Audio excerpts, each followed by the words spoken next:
This particular story took place when I was in the Air Force and stationed in Louisiana. I won't mention the name of the base, but I'm sure that there are many people out there who will know which one it is once I make mention of some of the details to this story.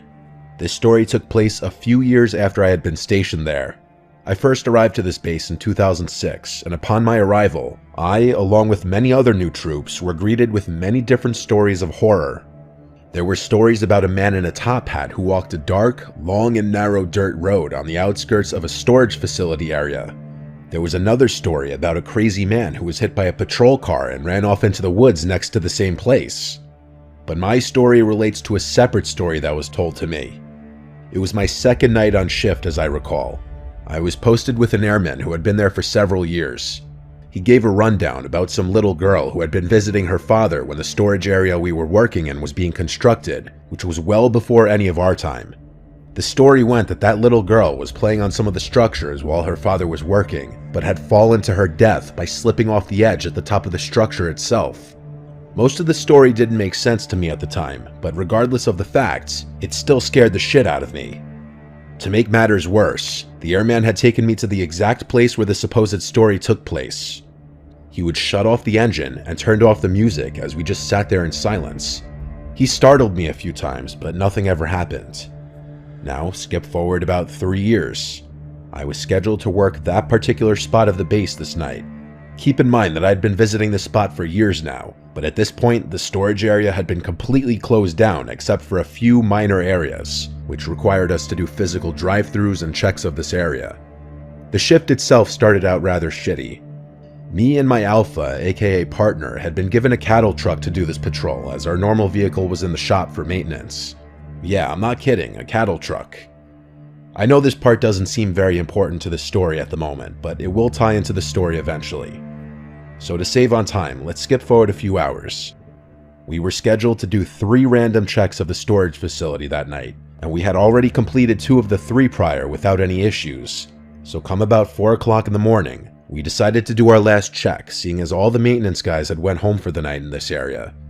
The only way to access the area was with 2 very large separate gates, which took forever to open.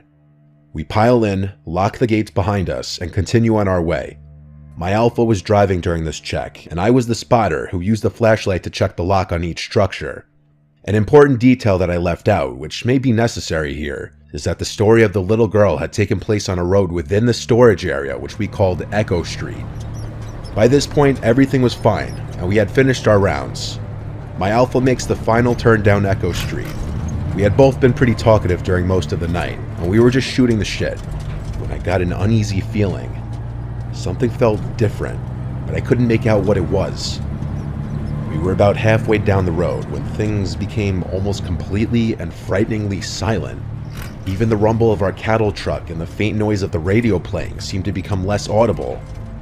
As we approached the structure from my previous story, and I must stress at this point that even telling or typing this part still brings a chill down my spine and makes my eyes tear up in fear, but as we approached the structure itself, I turned my head to the outside of the window opposite of the structure, and out of my left ear, I hear a sound that nearly caused me to piss myself.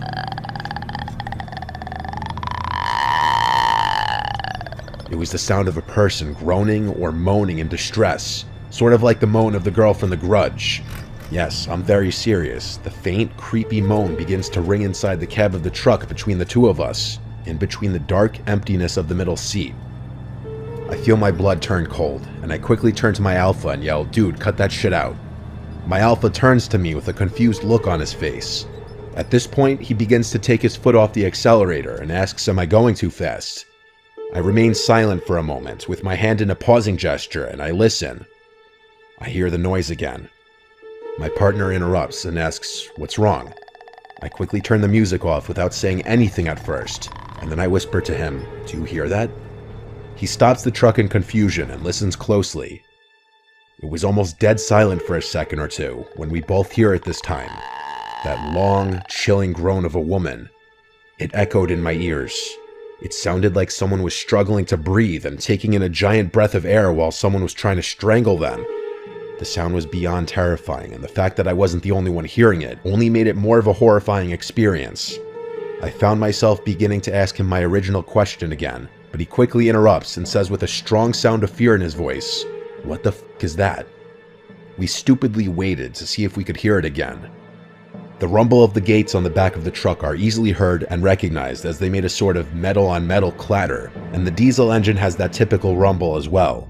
But in between both the noises, we heard it again for the final time. That groan. It sounded even louder, but this time it sounded like it was coming from both inside and outside of the truck, like we were being surrounded by whatever was making that noise of distress. Without even making a peep, my Alpha puts the truck in drive, and he hauls our asses off that street quicker than I have ever gone on any other street in that entire base. He nearly flips the truck going around a curve, but it doesn't bother us one bit. We were both in an unspoken agreement that we wanted to get out of there quickly. We got to the 2 gates again, and I hopped out of the truck as fast as I could. My Alpha watched my back as I quickly opened both gates. He jumped back into the driver's seat, sped out, and waited for me to close both gates as well. Once we completed that task, we quickly returned to the main part of the base, and we requested to meet with our flight chief to tell him what had happened. When we finally met up with him, we expected him to think that we were both full of shit, or that we had just imagined the entire thing, being as it was so late into our 12-hour shift, and we were both tired. But I clearly remember him saying to the both of us, "I completely believe you." As a matter of fact, I had something like that happen to me twice, once in that same place, and the other in that building behind you, as he points at our jailhouse. Again, I know that sounds completely cliche with that grudge-like moan we had heard, but it honestly happened, and it still brings those tears of fright into my eyes every time I tell it. I went back to that storage area only once after that, but I never went down that road again, and I never went after dark.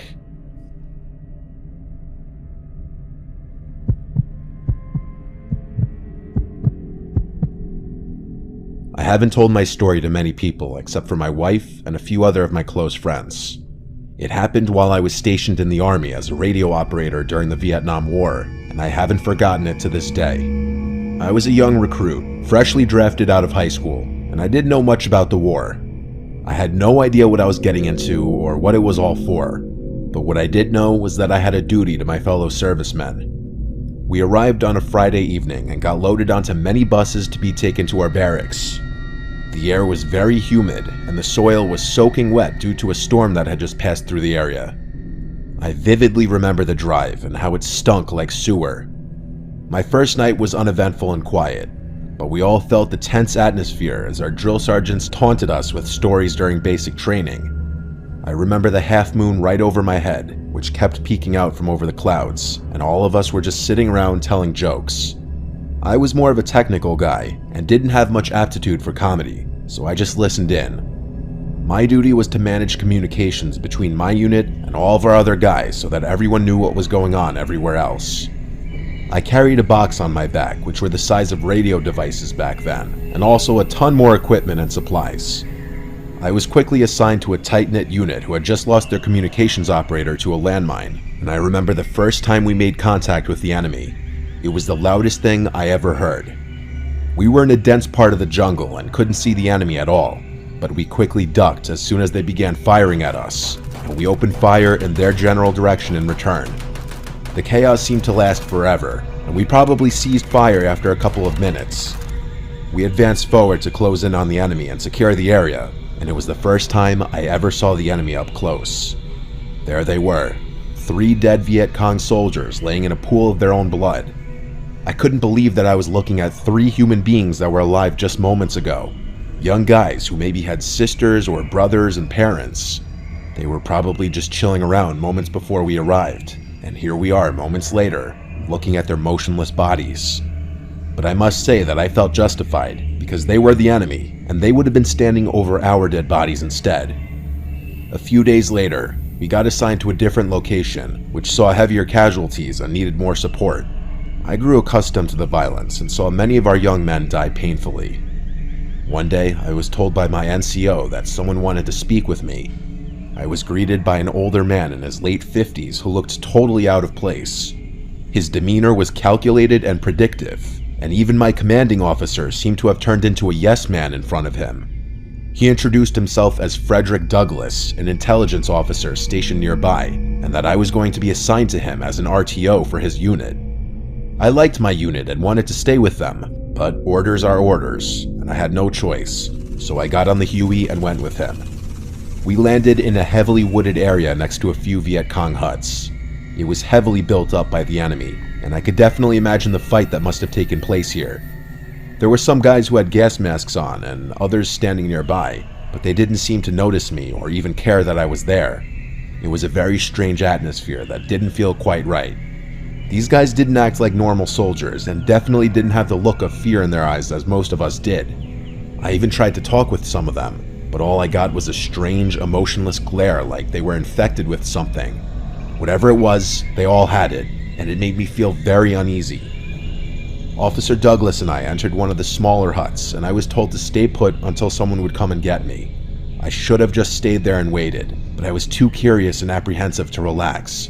So I just made my way out towards the main tent and took a peek inside. What I saw made my stomach drop like it never had before. On a makeshift table lay 6 murky containers. Each one of them had a severed head of a guerrilla fighter inside, with several tubes and wires protruded from them. A green liquid seemed to be reacting with the heads, as their mouths and eyes were quivering like they were half alive. I suddenly felt a hand grab onto my shoulder. It was Intelligence Officer Douglas, and he looked very upset. I meekly asked what they were doing inside there, but he angrily said that I should not have gone in there and sent me back to my hut. We must have been attacked or something, because I woke up a day later in triage with several broken ribs and a fractured collarbone, with no memory of anything that happened right after that. I never saw Officer Frederick Douglass or those soldiers ever again during my time, if that was even his real name. And I often wonder what those guys were doing back there. Maybe they were trying to gather intelligence from dead enemy soldiers or something. Either way, it was a strange experience that I'll never forget.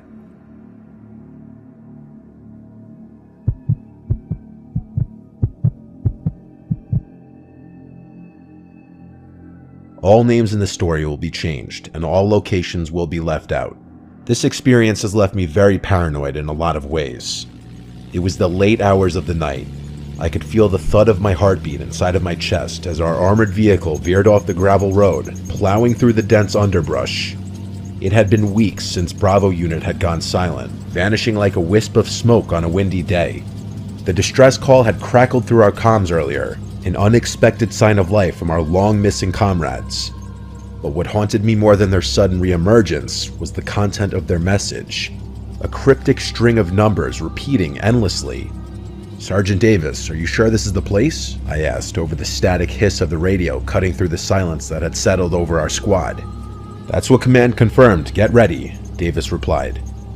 As our vehicle came to a halt, the dense fog seemed to get worse.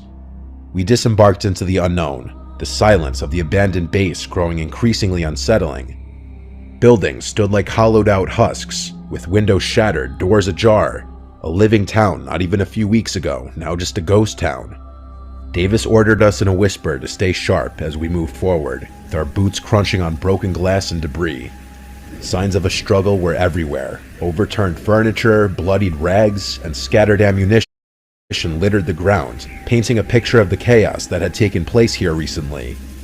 The base, once a bustling hub of military activity, was eerily silent now, except for our own shallow breaths and the distant, echoing cry of the numbers broadcast.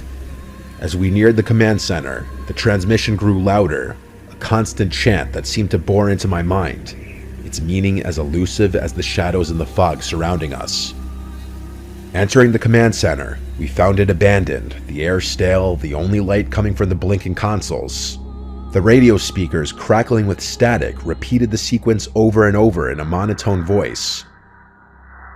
5, 8, 2, 4, 7. 5, 8, 2, 4, 7.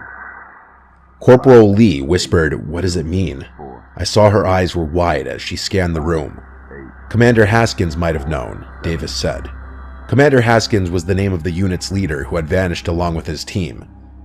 We continued our search through the desolate base, hoping to find a clue, a survivor, anything. But it was the laboratory that changed everything. The door was ajar, hanging off its hinges as if forced open.